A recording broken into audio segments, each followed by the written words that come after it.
नमस्कार भाई बहनों, हमारे YouTube चैनल पर आपका बहुत बहुत स्वागत।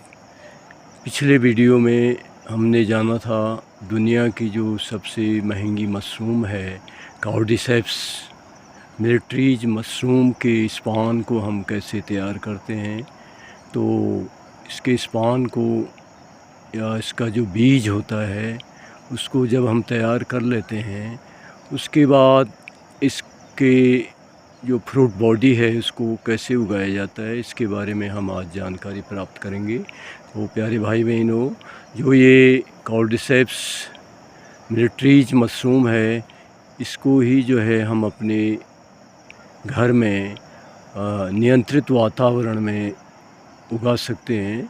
तो ये कॉर्डिसेप्स मिलिट्रीज मशरूम के उगाने की जो विधि है उसमें पहले चरण में हमने देखा इसका जो बीज है या लिक्विड स्पॉन है उसको कैसे तैयार करते हैं, ये इसकी जानकारी हमने प्राप्त की। आज के वीडियो में हम जानेंगे कि ये जो कॉर्डिसेप्स मिलिट्रीज मशरूम की जो फ्रूट बॉडी है इसको उगाने के लिए क्या प्रक्रिया होती है, इसकी पूरी जानकारी हम आज प्राप्त करेंगे।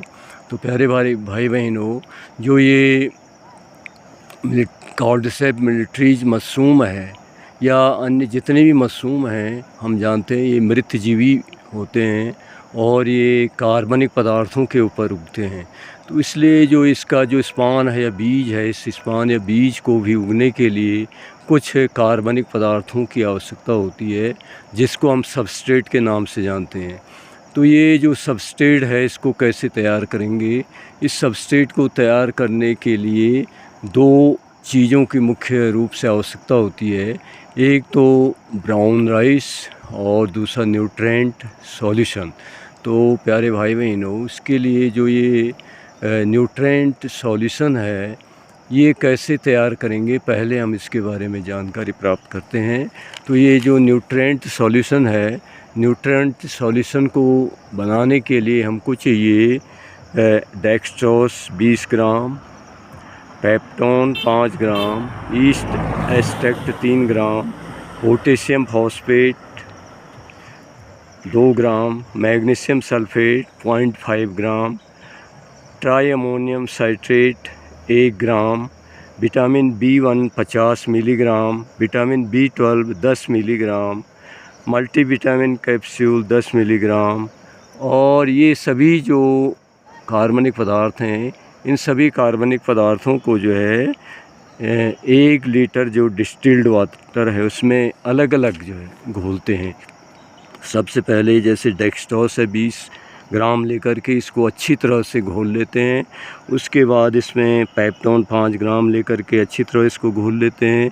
माने अलग अलग लेकर के ये सारे रसायन जितने भी हैं जिनको हमने अभी बताया, सभी को अलग अलग लेकर के पूर्ण रूप से जब एक रसायन घुल जाता है तो उसके बाद दूसरा रसायन जो है उसमें घोलते हैं। तो जब ये सभी रसायन इसमें घुल जाते हैं तो ये हमारा न्यूट्रेंट सॉल्यूशन तैयार हो जाता है।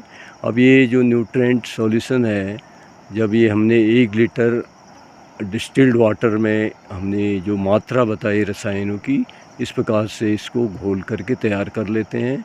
अब इसके बाद जो हमें दूसरा जो सबस्ट्रेट के लिए चाहिए ब्राउन राइस, तो बाज़ार से जो ब्राउन राइस अगर हम लाते हैं तो उस ब्राउन राइस को जो है पहले 2-3 बार अच्छी तरह से धो लेना चाहिए।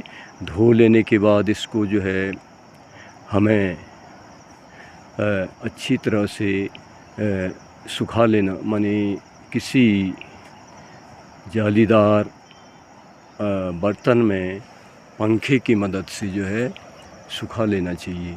जब ये सूख जाएं तो इसके बाद जो है आगे की जो प्रक्रिया होती है उसमें हम जो है जिन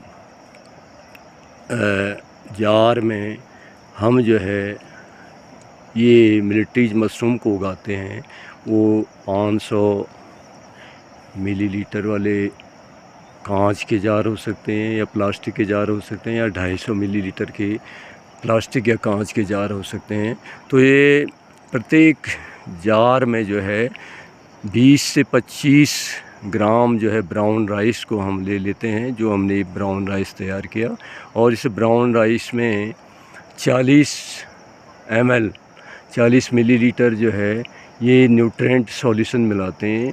अब ये इसको नापने के लिए न्यूट्रेंट सॉल्यूशन जो है 40 मिलीलीटर, इसको नापने के लिए हम जो है नपना ग्लास जो होता है उसका प्रयोग करते हैं, या जो है 40 मिलीलीटर का कोई चमचा भी ले सकते हैं। उससे जो है इसको जो है इस ब्राउन राइस जो हमने लिया था जिस जार में, उसको उसमें डाल देते हैं। अब जब ये हमारे जार जो है पूरी तरह से जब ये भर जाते हैं तो इन जारों को जो है हम क्या करते हैं, इसको हम जो है उसमें इन जारों को जो है अपने ऑटोक्लेव में रख करके, उसको ऑटोक्लेव में जो है इसको जो है हम इन जारों को जो है ऑटोक्लेव में ढक करके रख देते हैं। और ढकने के बाद इसमें जो है हम जो है 15 PSI पर 40 मिनट तक जो है 120 डिग्री सेंटीग्रेड तक इसको हम जो है गरम करते हैं।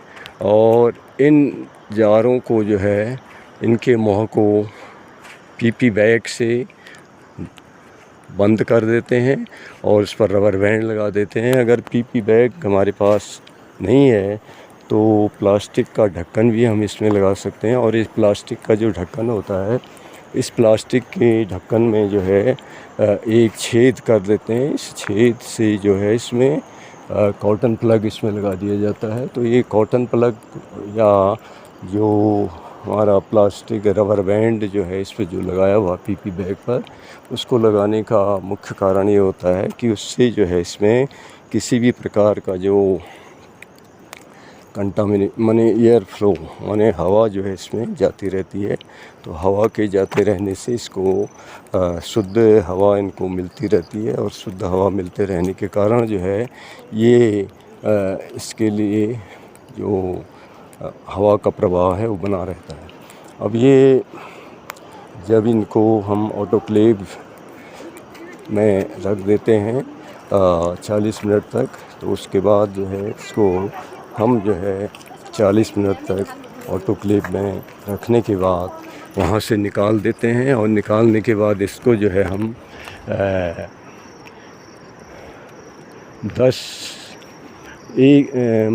24 घंटे तक ठंडा होने के लिए रख देते हैं।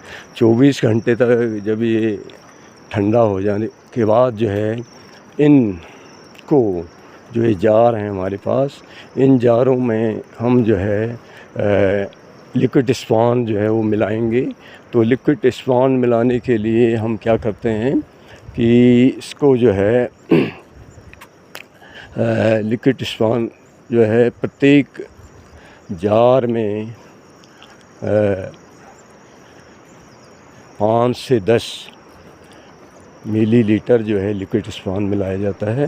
तो जब ये लिक्विड स्पॉन इसमें मिला देते हैं तो ये ढक्कन को हम जो है अच्छी तरह से इनके बंद कर लेते हैं और कॉटन प्लग इस पर लगा देते हैं। और ये जो प्रक्रिया होती है ये सभी लैमिनार एयर फ्लो के जो होता है उपकरण, उसके अंदर स्पिरिट लैंप के सामने ये मिलाना चाहिए इसमें लिक्विड स्पॉन जार के अंदर सबस्ट्रेट में। तो जब ये प्रक्रिया हो जाती है तो उसके बाद इन सभी जारों को हम जो है इनको एक स्थान पर रख करके इसको जो है किसी प्लास्टिक की शीट से या कपड़े से ढक करके डार्क कंडीशन देते हैं। तो 5 से 10 दिन तक इसको डार्क कंडीशन में रखने के बाद जो है फिर हम ये देखते हैं कि इसमें सफ़ेद माइसीलियम जो है इसमें पैदा हो जाते हैं। तो जब ये सफ़ेद माइसीलियम इसके अंदर उत्पन्न हो जाते हैं तो उसके बाद हम जो है इसको लाइट कंडीशन में रखते हैं, 12 घंटे उजाले में और 12 घंटे अंधेरे में रखते हैं। तो धीरे धीरे जो ये सफ़ेद रंग के जो माइसीलियम हैं ये ऑरेंज कलर के यानी नारंगी रंग के होने लगते हैं। और समय बीतने के साथ साथ जो है हम ये देखते हैं कि इनमें पिन हेड पैदा होने लगते हैं। तो धीरे धीरे ये पिन हेड जो है ये लंबाई में बढ़ते जाते हैं समय बीतने के साथ साथ, और 2 से 3 महीने के अंदर हम ये देखते हैं कि जो पिन हेड हैं ये 2 से 4 इंच तक लंबे हो जाते हैं।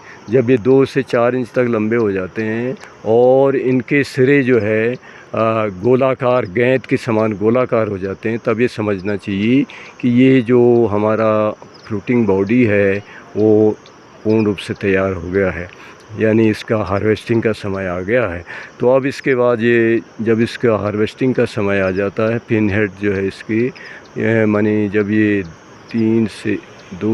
2 से 4 इंच तक लंबे हो जाते हैं और इनके सिरे गोलाकार हो जाते हैं, तो इसको जो है जार से निकाल करके सबस्ट्रेट से इनको अलग कर लिया जाता है। और अलग करने की माने चाकू से सबस्ट्रेट से इसको अलग कर लेते हैं, और जब अलग कर लेते हैं तो उसके बाद इसको ये डिहाइड्रेटर ये जो सब्जियां आदि सुखाने के लिए अमेज़न आदि पर ही मिल जाता है, तो इस डिहाइड्रेटर पर जो है 5-6 प्लेटें जो होती हैं इसकी सुखाने के लिए, वहाँ पर पतली पतली परत पर इसको रख करके सुखा लेते हैं। और सुखाने के बाद जो है इन फ्रूटिंग बॉडी को जो है हम एयर टाइट जो प्लास्टिक की थैलियां हैं या अन्य जो हमारे पास बर्तन हैं उनमें इसको सुरक्षित रख लेते हैं। तो इस प्रकार से ये जो फ्रूटिंग बॉडी है जो हमने एयर टाइट पॉली बैग में हमने रखे, इसको हम 2 से 3 साल तक जो है सुरक्षित रख सकते हैं। अब ये हमारा जो है उपयोग के लिए तैयार हो जाता है, हम इसको अपने उपयोग में भी ला सकते हैं और बाज़ार में भी बेच सकते हैं। तो इस प्रकार से प्यारे भाई बहनों, ये हमने जो है ये दुनिया के सबसे महंगे जो मशरूम, दुनिया का सबसे महंगा मशरूम कॉर्डिसेप मिलिट्रीज मशरूम, आम भाषा में कीड़ा जड़ी कहते हैं, इसकी जो प्रजाति प्राकृतिक रूप से होती है जिसको कॉर्डिसेप्स साइनेंसिस कहते हैं, उसको तो हम नहीं उगा पाते, लेकिन जो दूसरी प्रजाति है जिसको कॉर्डिसेप्स मिलिट्रीज के नाम से जानते हैं, इसको हम नियंत्रित वातावरण में अपने घर में उगा सकते हैं। और इसकी काफ़ी महंगा होने के कारण इससे काफ़ी हम लाभ प्राप्त कर सकते हैं। तो प्यारे भाई बहनों, हमने इस प्रकार से आपको बताया कि कैसे हम अपने घर में जो है इसको उगा सकते हैं। तो इसकी जो पूरी प्रक्रिया है, इसको जानने के लिए आपको हमारे सारे वीडियो देखने पड़ेंगे। तो आज के इस वीडियो को देखने के लिए आप सभी भाई बहनों का बहुत बहुत आभार, धन्यवाद, नमस्कार।